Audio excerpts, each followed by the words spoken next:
이 세상에는 참 수많은 그리고 다양한 러브 스토리들이 있죠. 여러분도 다 각자의 사랑 이야기들이 있고 사랑의 경험들이 있으실 겁니다. 그러니까 우리가 영화나 드라마를 봐도 그 장르가 뭐 스릴러든 뭐 코믹이든 판타지든 그 안에는 꼭 로맨스가 들어있어요. 우리가 서점을 가서 책을 봐도 참 사랑에 관한 책들이 너무나 많고요. 또 우리가 대중가요라고 부르는 노래들도 거의가 사랑, 또 이별 노래입니다. 심지어 요즘은 이런 직업도 있어요. 연애 카운셀러라는 것. 그렇죠? 이 한마디로 얘기하면 연애의 기술, 또 사랑의 기술을 이제 가르쳐주는 그런 직업도 생겨났습니다. 이렇게 보면 이 사랑이라는 것이 우리의 삶에 매우 아주 자연스럽고 일반적인 주제로 자리 잡고 있습니다. 그런데 이 사랑이 우리가 살아가는 요즘 시대에 와서 특별히 사람들이 관심을 갖고 또 신경을 쓰는 그런 주제는 아니라고 생각을 합니다. 왜냐하면 인류가 창조한 이래로부터 사람들은 늘 이 사랑에 큰 관심을 가졌고 또 이 사랑에 대한 가르침들, 교훈들이 늘 존재해 왔기 때문이죠. 예수님 당시에도 마찬가지였어요. 그때도요, 사람들은 저마다 사랑에 대해서 정의를 내리고 또 그것을 가르치며 살았습니다. 뿐만 아니라 예수님 자신도 사람들에게 사랑이 무엇인가 라는 것을 참 여러 번 가르쳐 주셨어요. 그 대표적인 말씀이 우리가 오늘 읽은 말씀입니다. 우리가 오늘 말씀을 다시 한번 보시면 이렇게 시작하고 있어요. 43절을 보면 뭐라고 말씀하시냐? 내 이웃을 사랑하고 내 원수를 미워하여라 하고 말한 것을 너희가 들었다라는 거예요. 여기서 너희는 유대인들을 말합니다. 그러니까 유대인들이 평소에 가지고 있던 사랑에 대한 관념이 무엇이냐면 내 이웃을 사랑하고 원수를 미워하여라라는 거였어요.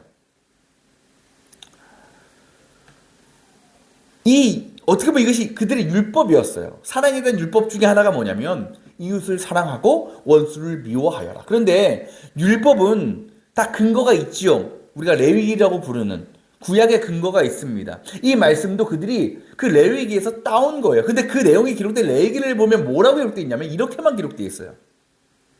내 이웃을 너의 몸과 같이 사랑하라. 거기서 끝나요. 근데 지금 예수님 시대에 유대인들이 지키고 있던 사랑의 계명은 뭐라고요? 이웃을 사랑해. 맞아. 근데 그 뒤에 뭘 갖다 붙여요? 내 원수는 미워하여라. 라는 것이 첨가돼 있었다라는 겁니다. 유대인들이요, 그 레위기의 계명을 알까요, 모를까요? 다 알고 있었어요. 왜 목숨처럼 지켰습니까? 하나님께서 네 이웃을 사랑하라고 말씀하신 거는 분명히 알아. 또 그렇게 살아가요.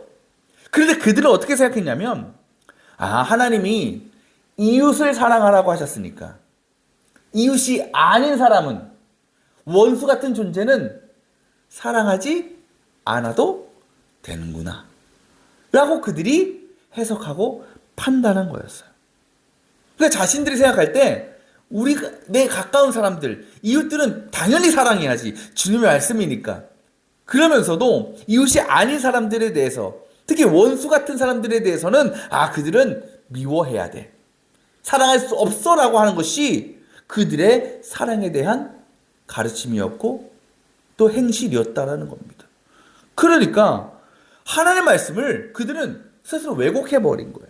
잘못 해석한 거예요. 그러면서 그것이 진리다라고 믿어온 겁니다. 근데 여러분, 사실 우리가 아마 사람들에게 이렇게 물어보면 당신은 참 사랑이 많은 사람입니까? 당신 안에 사랑이 있습니까? 라고 물어보면 아마 대부분의 사람들은 그럼요. 저는 참 사랑이 많은 사람이에요. 제가 얼마나 사랑을 많이 베풀며 살아가는데요. 라고 말할 겁니다. 근데 정말 그럴까? 정말 그럴까라는 거죠. 그렇게 말하는 우리가 생각하는 사랑의 기준이 무엇인가라는 거예요.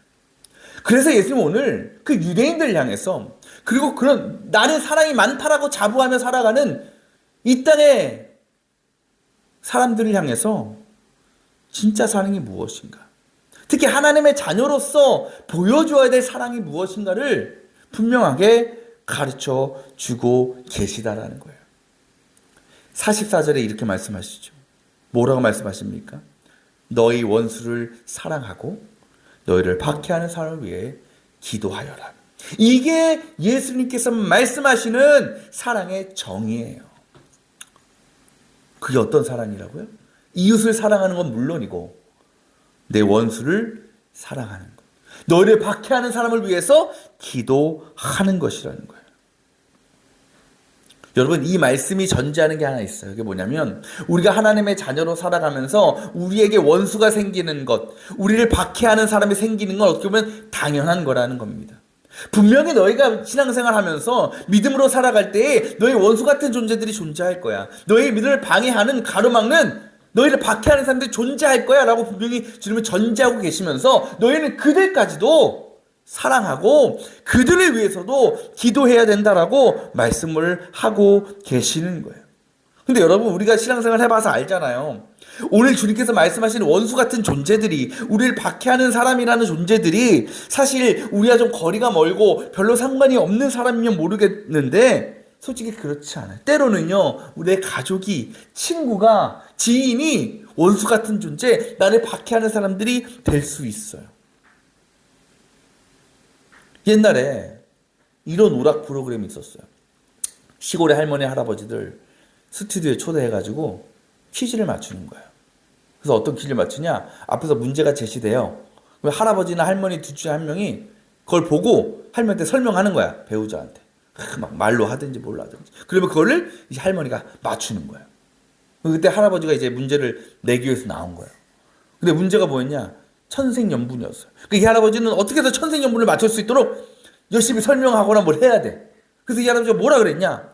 그걸 맞추게 하기 위해서, 여보, 당신하고 나 사이가 뭐지? 이렇게 물었어요. 그랬더니 할머니가, 다들 그렇게 사시나 봐. 왼수! 한 거예요. 왼수! 할아버지가 당황했어. 그거 말고 네 글자. 그때 할머니가 이렇게 얘기하는 거야. 평생 원수. 평생 원수. 참, 그 할머니도 대단한 것 같아. 어떻게 평생 원수를 몇십 년을 옆에 두고 살았는지. 그죠?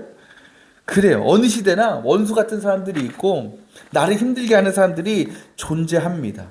그리고 그런 사람들에 대해서는 복수하거나 미워하거나 반드시 행한 대로 갚아주는 것이 세상의 방식이고 일반적인 상식이었어요. 어떻게 보면 내가 받은 대로 갚아주는 게 정당하고 정의롭게 보이기도 합니다. 하지만 오늘 말씀 보면 예수님은 정반대의 가르침을 우리에게 하고 계시는 거예요. 오히려 우리의 원수를, 나를 박해하고 미워하는 사람을 사랑하고 그들 위해 기도하라라고 하시는 겁니다. 여러분, 이게 어떻게 쉽겠어요? 어떻게 쉽겠어요? 너무나 어려워요. 누군가에게는 죽어도 할 수 없는 일일 수도 있어요. 근데 여러분, 주님은 그렇게 하라고 말씀하신다는 거죠. 그러면서 그 사랑의 대표적인 모습을 주님은 한 가지로 딱 샘플을 보여주고 계십니다. 그 뒤에 말씀이 나오죠. 이 45절에 이렇게 말씀하셔요. 아버지께서는, 아버지 누구겠어요? 하나님이시죠. 하나님께서 어떤 분이시냐? 악한 사람에게나 선한 사람에게나 똑같이 해를 떠오르게 하시고 의로운 사람이나 불의한 사람이나 똑같이 비를 내려주시는 분이다라는 겁니다. 여러분, 정말 하나님만큼 무엇이 의롭고 무엇이 불의한지, 무엇이 선이고 무엇이 악한지를 확실하게 구별하실 수 있는 존재는 없어요. 하나님은 정확하시잖아요. 그렇죠? 근데 하나님은 악한 자나 선한 자나 불의한 자나 의로운 자나 똑같이 그들에게 해를 비춰주시고 비를 내려주신대요. 악한 사람이라고 비가 필요할 때 해를 쨍쨍 해주시지 않고 똑같이 해주신다는 거예요. 이것이 무엇을 의미하겠어요? 하나님께서는 모든 사람들, 그 사람의 어떤 현실과 형편과 상황이 어떠하든지 모든 사람들을 사랑하시고 동일한 은혜를 베푸신다라는 것입니다. 여러분, 이 말씀이요, 저와 여러분에게 은혜가 돼야 돼요. 왜냐하면 생각해 보세요. 만약 하나님께서 선하고 의로운 사람에게만 은혜를 베푸시고 그렇지 않은 사람에게는 심판하시고 벌을 내리신다면, 여러분 가운데, 저나 여러분 가운데, 나는 의로운 사람의 존재에 들어가니까 괜찮아, 나는 선한 사람으로 구별된 존재니까 괜찮아라고 자신 있게 손들고 나갈 수 있는 분이 있느냐는 거예요. 그렇지 않잖아요. 정말 하나님께서 의로운 자와 불의한 자를 구별해서 은혜와 심판을 내리신다면 우리는요, 솔직히 100번이고 1000번이고 심판당했을 것이고 멸망당했을 거예요. 왜? 우린 죄인이니까. 악한 존재잖아요. 불의하게 살아가잖아요. 우리가 지금도 하나님의 은혜를 막 누리며 살아가고 있는데 이것이요, 내가 그럴 만한 자격이 있어서가 받은 게 아니에요. 왜? 여전히 우리는 하나님 앞에 죄를 짓고 살아가잖아요. 여전히 우리는 하나님을 떠나며 살아갈 때가 얼마나 많습니까? 그럼에도 하나님은 우리를 늘 용서하시고 은혜를 주시고 품어주시고 사랑해 주신다라는 것. 우리가 그 은혜와 사랑을 받았다면 우리는 마땅히 모든 사람들을 사랑할 수 있어야 된다라는 것. 그리고 주님 말씀하세요. 45절에 그것이 뭐 어떤 것이냐? 너희가 하늘에 계신 너의 아버지의 자녀가 된다는 것을 보여주는 것이다. 그래요. 물론 그 일이 쉽지 않아요. 너무나 어려워요. 그래서 주님께서 뭐라고 말씀하시냐면, 너희가 너희를 사랑하는 사람만 사랑하면 너희가 무슨 상을 받겠느냐라고 얘기하셔요. 상을 받겠느냐. 그러니까 주는 말씀은 우리가 원수까지 사랑하고 우리를 박해하는 사람들까지 품고 기도할 수 있는 사람은 뭘 받을 사람이다? 상을 받을 사람이다. 여러분, 상을 받는다라는 것은요, 아무에게나 주는 게 아니에요. 우리가 올림픽 같은 걸 하면 올림픽에 나가는 것도 얼마나 힘들어요. 국가대표에 뽑혀서 거기 출전하는 것만 해도 얼마나 영광된 일입니까?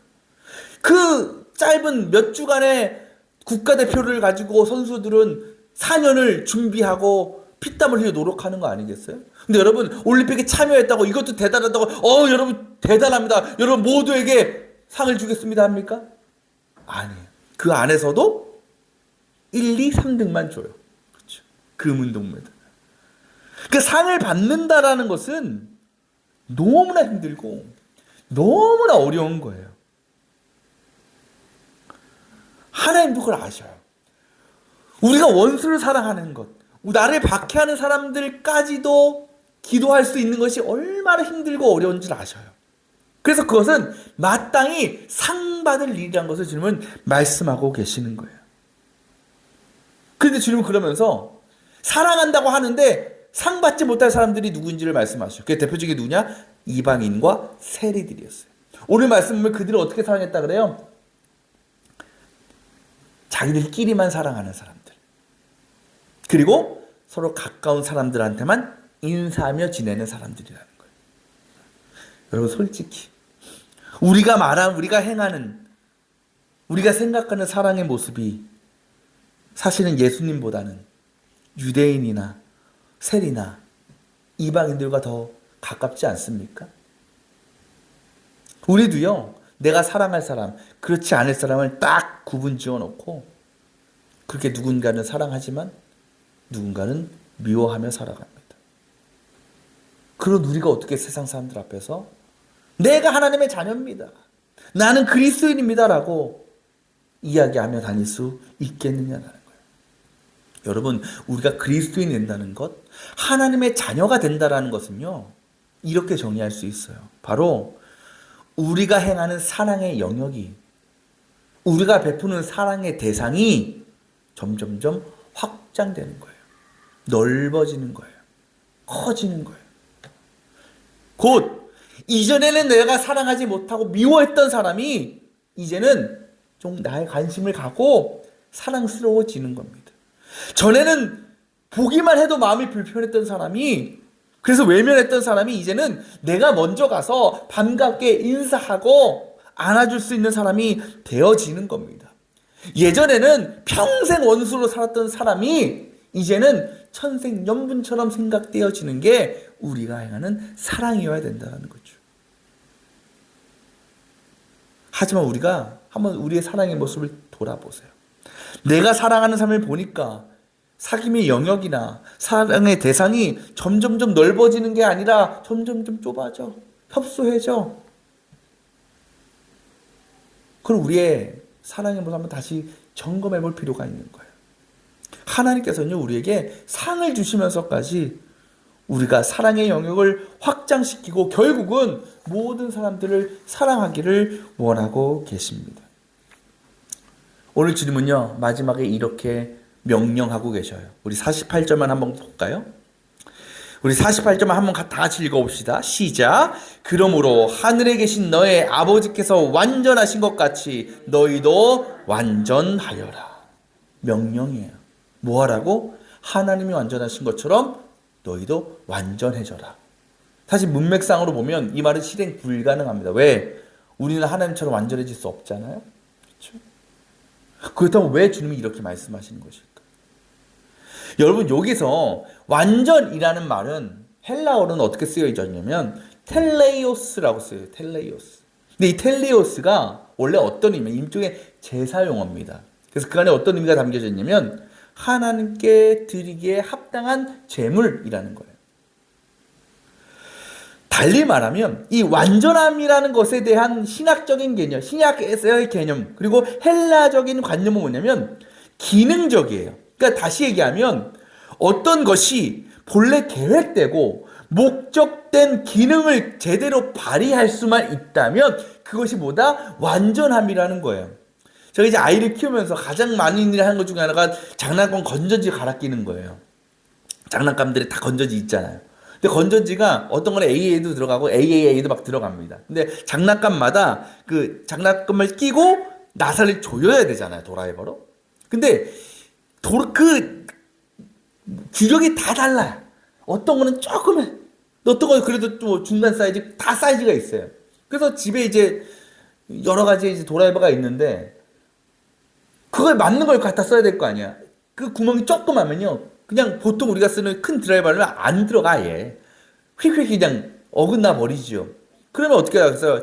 공구 한번 가가지고 어떤 게 맞을까?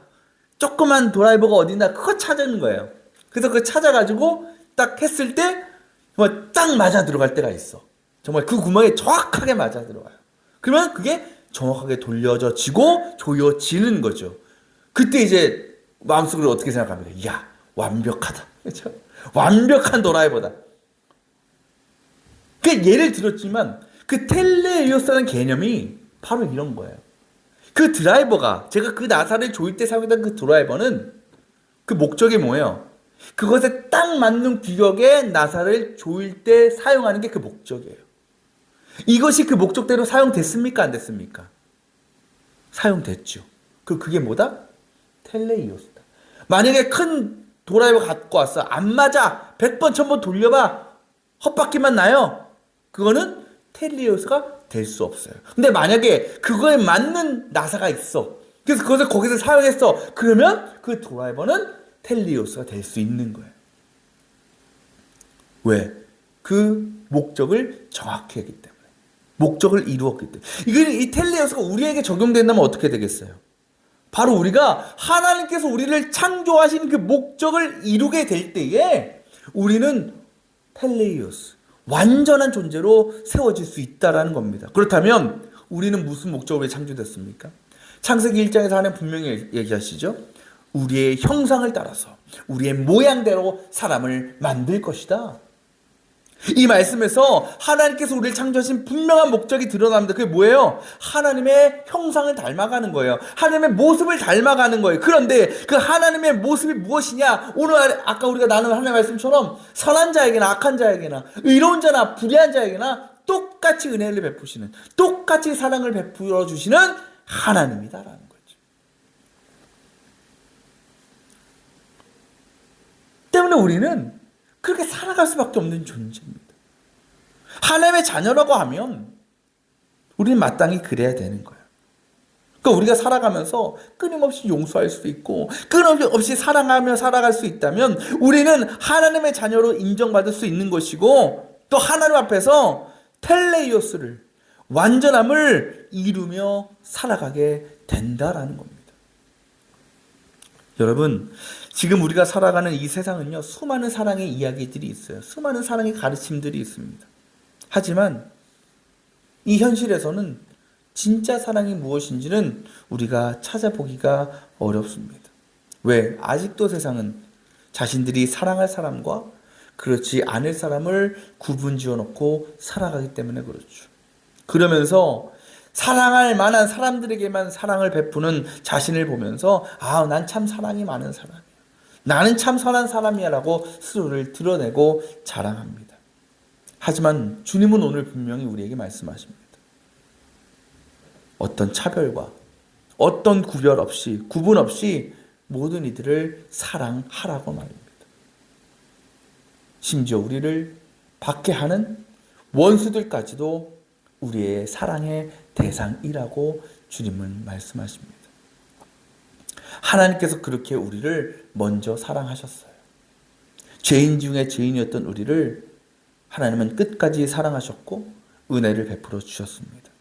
그 사랑은 자신의 목숨까지도 아낌없이 내어주신 십자가의 사랑이었습니다. 그 십자가라는 것은 인간적인 눈, 세상적으로는 보면 가장 불완전한 거예요. 가장 불행한 죽음이었습니다. 하지만 예수님의 십자가 죽으심은 예수님의 부족함을 드러내는 것이 아니라 연약함을 드러냈던 것이 아니라 결국 그 사랑의 완전함을 드러내 주는 것이었습니다. 바로 예수님의 사랑은 죄인과 원수를 위해서까지도 기꺼이 죽으실 수 있는 완전한 사랑이었다라는 것입니다. 많은 사람들이요, 완전해지길 원합니다. 또 완벽한 존재가 되기를 원해요. 또 그것을 많은 사람들의 인정을 받고 부러움을 받는 삶으로 누리려고 합니다. 또 그 일을 위해서 세상적인 것, 인간적인 욕심과 능력을 열심히 채우려고 합니다. 하지만 우리 그리스도인들에게, 하나님의 자녀들에게 완전함이라는 것은 하나님을 닮아가는 겁니다. 하나님께서 우리를 창조하시고 부르신 그 목적에 합당한 삶을 살아가는 것이 우리가 진정으로 완전함을 이루어 가는 것입니다. 그것은 절대 세상적인 능력으로 되는 것이 아니에요. 재산이나 권력이나 부요함으로 얻어지는 것이 아닙니다. 오직 무엇을 통해서? 사랑을 통해서 우리에게 하나님 아버지의 완전하심이 나타난다는 것입니다. 바라기는 우리 모든 성도들이 이 세상 모든 이들을 사랑의 대상으로 품고 그들을 용서하며 또 그들 위해 기도할 수 있는 저와 여러분이 되기를 원합니다. 그 사랑을 통해서 정말 하나님께서 우리를 이 땅에 보내신 또 우리를 먼저 부르신 그 목적을 이루어가고 그렇게 하나님의 자녀로서 완전함을 이루어가며 살아갈 수 있는 귀한 주님의 자녀들, 성도들 다 되시기를 주님의 이름으로 축원합니다.